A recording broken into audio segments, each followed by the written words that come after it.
And welcome back to part 2 of A Hat in Time.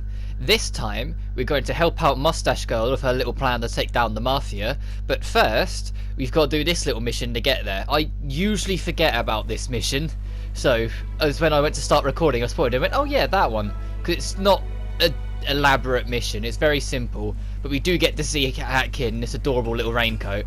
I mean, just look at that. There's quite a few costume changes in the game and I love it. I wish they did it a lot more because it's just nice. Oh shit. No, it's almost like it's raining and it makes it a bit slipperier for Earth. Alright, for this mission, it's extremely simple. That's like scientist glasses wearing looking Mafia dude. We need to scare him enough for him to give up the timepiece he's holding. And the way to do that is that this scientist dude firmly believes that aliens have invaded. So we just have to convince him we're an alien. Well, technically we are. We're not born of this planet. But to do that, as I blow up everything, you need to find a mud pile. Hang on. Yeah. And then when you find a mud puddle, run into it, she'll trip, and now she'll be like this.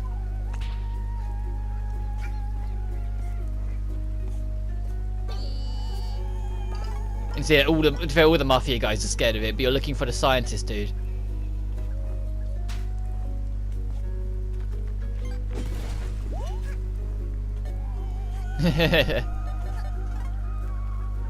He doesn't change though. The set animation. Right, it's there. If you change hat, the hat loses the mud, but it will still be counted, so don't worry about it.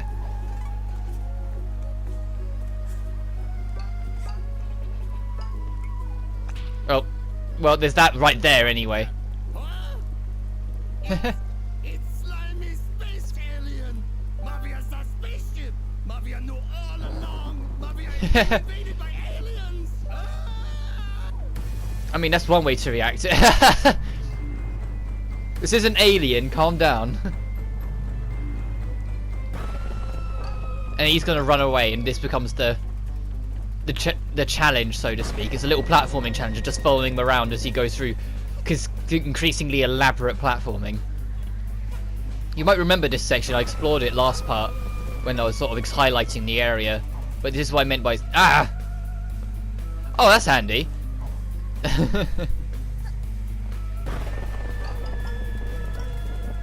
This is what I mean by we coming back to it very shortly. You just didn't have a use right then. Really, you can't jump on the flowers? All right. I thought I was going to be able to do some quick strategy getting up there, but alright.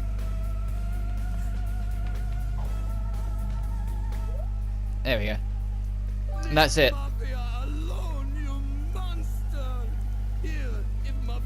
I like the music though. Where it's like still got an alien feel, but it's a friendly alien feel. But we got what we wanted, so let's get out of here. Hey!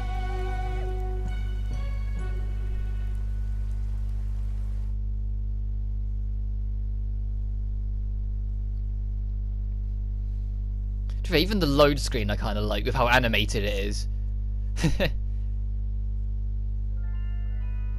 Even if one of the beings on the load icon is only in one act of a chapter, so it kind of brings up the question of why they're there in the first place, but I'm not going to argue.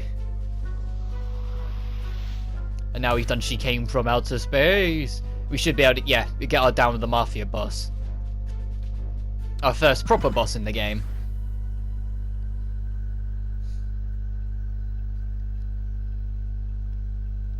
Fair, this first boss isn't too bad. Like, we have to get there first, obviously, but it isn't too bad. It teaches you a lot of the mechanics and a lot of the basics to understand when it comes to the later boss fights. There's one section in it when I get to it that I'll point out that isn't immediately clear until Mustache Girl gives you the hint, but we'll get to that when we get to it. Anyway, this cannon is now available for us, and after this mission it'll be available in every mission, and it's a free access right up to the top up here. Alright, Mustache Girl, fine, we'll fucking help your ass. I want to see if I can get this, though. It's right there. I guess not, then. I saw it and I wanted to see if I could get it now, but... Enemies who throw shit tend to die in one hit. Oh, that was gone off. Oh, worth pointing out, if we head round the back, is a treasure chest, which has a rift token. You know, the token machine I showed last part, that's towards that. So if you find 3, so if you find another 2, so you can have 3, you can get to it. Alright, I'm just going to show this off as well. You can quite easily get over here. You're not supposed to. If you go to the other side, you'll phase through it. And I might not be able to do it now, but I did it on my blind playthrough. You can, there's some parts of this statue is solid, some aren't. You can climb up it and get onto the roof of the building where you're not supposed to. And there's like nothing up there, but you can get there. Anyway, let's head into the Mafia HQ and get ready for a showdown.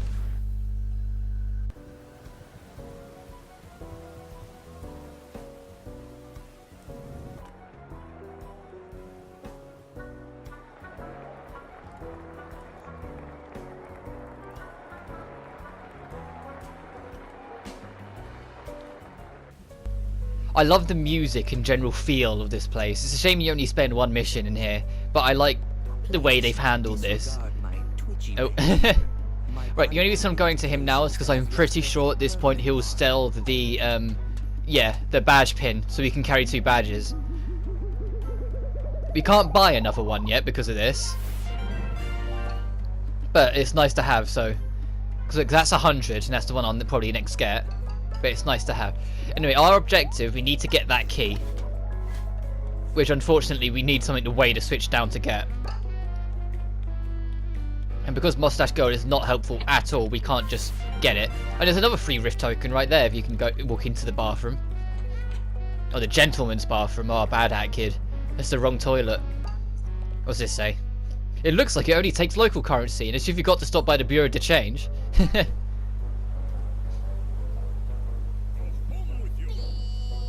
Oh yeah, the Mafia will throw shit at you because they're assholes.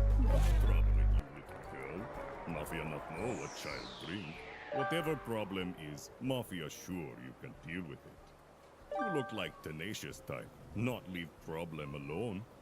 Other little girl run into kitchen if you are looking for her. She look like unruly type. Keep eye on her.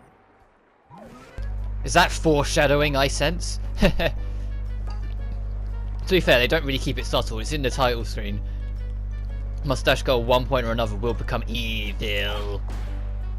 Alright, these rats on the roof panels up here, they can be like that. They'll just catch you sometimes, like they're painful. Alright, let's go talk to Cookin' Cat. See? That's how she fucking... the actor or actress says it.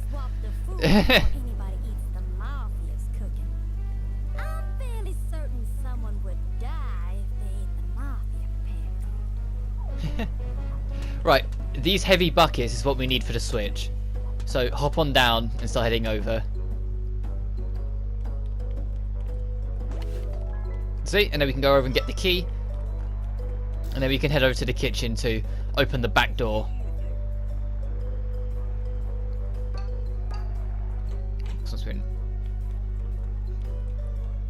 What's this say? Go ahead, kid. Open this thing up and I'll keep guard here. Is that all you have to say? Alright. But we're nearly there. We nearly got to it so we can get down to the Mafia. Basic platforming challenge. If you decide to go off way over here... Oh, but you don't have to do that. You can just climb it like that. It's not easy. You resist the urge to think of any fish puns, but it's tough. Hardly, but you manage to hold them back. Brewing yarn, yay!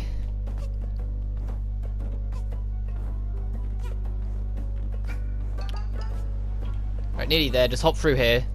We get our checkpoint. Oh, so you know it's serious. I don't really know why I'm making an effort to collect ponds, because after this boss fight you'll see, but it kind of makes it pointless to collect the ponds now.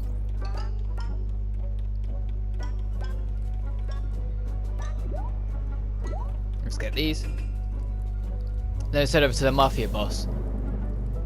The only guy who looks different from everyone else. Oh no. Oh right.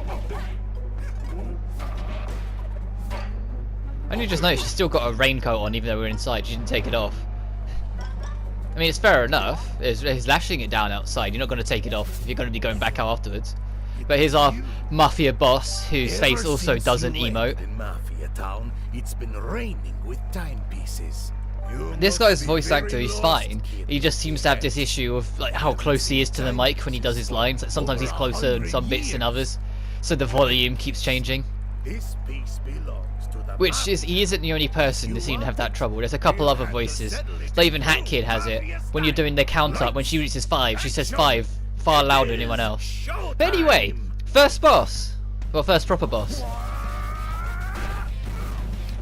All the boss music I love in this game is really good. The boss fight is very easy. He'll either stagger like that, or he'll attack you. But anytime he's glowing blue, he can be hit. He has this attack that's very easy to see and dodge. Like, it never gets too fast. Let's see, because he wasn't blue, I couldn't do anything. But now he's blue, so I can hit him on the pass. Supercharge. And he's got to do more of this. Easy hit. Every time he does that, it's a change of phase. He's got to start doing different attacks. That one might catch you off because when he throws the weapons, it's hard to tell when they count as foreground. And I thought I jumped over that. Never mind. Now Mustache Girl's been captured. Oh no. So, okay, we need to double jump that. He's too tall. I get it now. So that attack, when he throws the knives, it's hard to tell when the hitbox is active for it, so you might get caught unexpectedly as we move into phase 3. Right, this is the attack that I said it can be a bit annoying to work out. Because you'll notice that he's glowing blue, but it's not really a good indication that you can do that to get up there and hit him. If you don't do it after a while, Mustache Girl will tell you, go up there and hit him, to give you a hint. But it's hard to really... Hang on, sorry. I need to shut up to concentrate. There we go. But it's hard to really, like, just know it. It's not really well shown, I think. Ultra charge. Oh, he's going to do this again. Mega charge.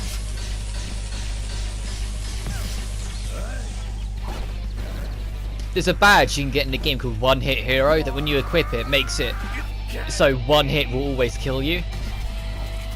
And if you're ever up for the challenge, try it on any of the bosses. Every single boss becomes so much harder when you're trying to no damage them. Because a lot of the bosses are easy to beat, but just hard to not get hit as you go through it.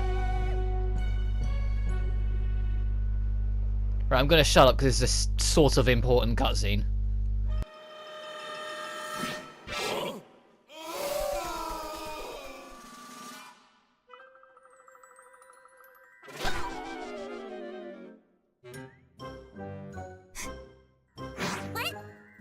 So what do these things do anyway?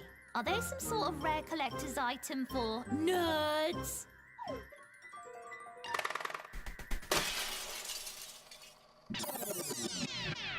Are they some sort of rare wait.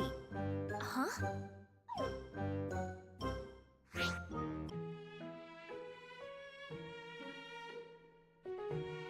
Whoa! What? What? Did you know about this?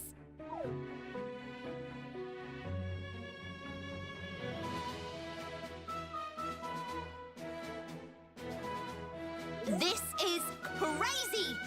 Do you even realize what could be done with these? We can make it so that you never got punched in the face by the Mafia that one time. We could beat up the Mafia, travel back in time, and then beat them up again. No, wait. We can make it so the Mafia never arrived on the island. Wait! Even better. We could be crime-fighting time travelers.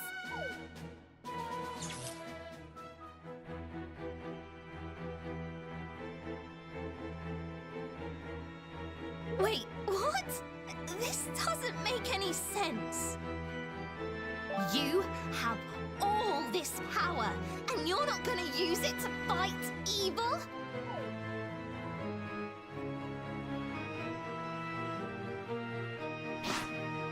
If you're not going to use them to fight evil, then I will. I'm not going to let this island remain as Mafia Town. I'll collect all the timepieces for myself. You have my word on it. Ha!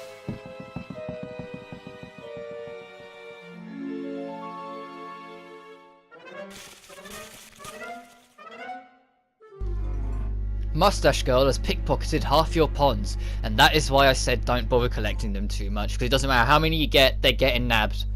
But that bit of the cutscene introduces something called time rifts, where broken timepieces will become these like distorted pieces of time that you can get access to. Now we've seen that cutscene, that's introducing the idea, and that's exactly what we're going to spend the next part doing, hunting some of these time rifts. So next time we'll do just that, but until then, you take care now.